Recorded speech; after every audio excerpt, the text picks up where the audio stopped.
Dnes tu máme SSQ4 od Novriča, ktorá chodí v dvoch verziách. Jedna je klasická plynová a druhá je s HPA adaptérom, ktorý je integrovaný. No, otvoríme si zbraň a pozrieme si teda tie vnútornosti. A tu sa presne nachádza ten spomínaný HPA adaptér, ktorý je už integrovaný v zbrani, čiže zbraň vychádza takto z továrne už s týmto vnútri. Ja nie som úplný fanúšik plynoviek, preto som si zvolil teda aj túto HPAčkovú verziu, ale vlastním jednu, čo je Ghetto Blaster od Double Eagle.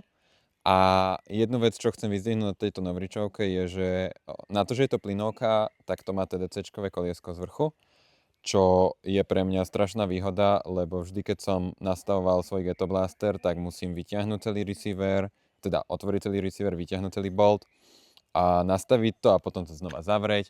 Čiže je to strašne komplikované a na tejto zbrani je to potočením koliečka. Krabicu sme si už otvorili a toto všetko sa teda nachádza v krabici. Je tam teda samostatne zbraň, špecifický zásobník HPAčku, ktorý má takýto jakýby výrez, presne na to, aby sa zmestil tuto, keď tam je hadica, čiže on tam pekne takto zapasuje. Podľa toho, čo mám informácie, takýto zásobník bude 120 €, čiže nie je veľa, nie je málo, ale na to, že je to takýto veľmi špecifický zásobník, by som povedal, že v pohode cena. Ďalej je tu vnútorná časť trysky. Toto je na 1,5 Joule na HPAčko. V krabici, teda respektíve v zbrani, už je MPAS nahodený, čiže je tu aj tento elenky presne na nastavenie MPASu, čiže to je, kto teda nevie, čo je MPAS, tak tam sa nastavuje sila v plynovke, čiže je to taký jak šrobík vnútri v tryske, ktorým sa dá nastavovať prietok plynu.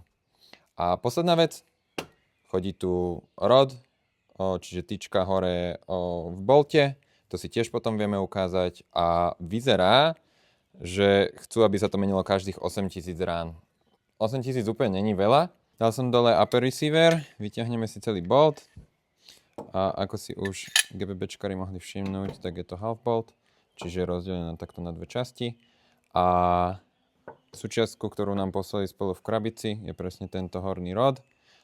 Očakávam, že respektíve myslím si, že developeri očakávajú, že sa bude lámať. A vyzerá, že je oceľový teda, ale kebyže si mám tipnúť, že čo, tak buď sa bude lámať tu, alebo sa bude lámať na závitoch, ale to ukáže až čas.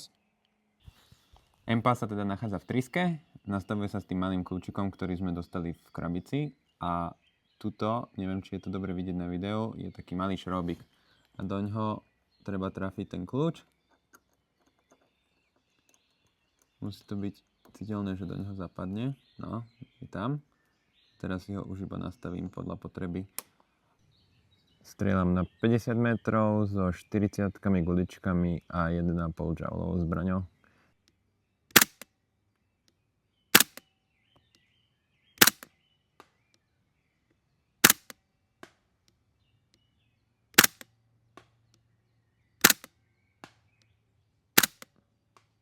Ako posledné som chcel testovať, čo táto zbraň zvládne. Strieľam na 40 guličkách na 150 PSI a strieľa to konzistentne cca 2 Joule.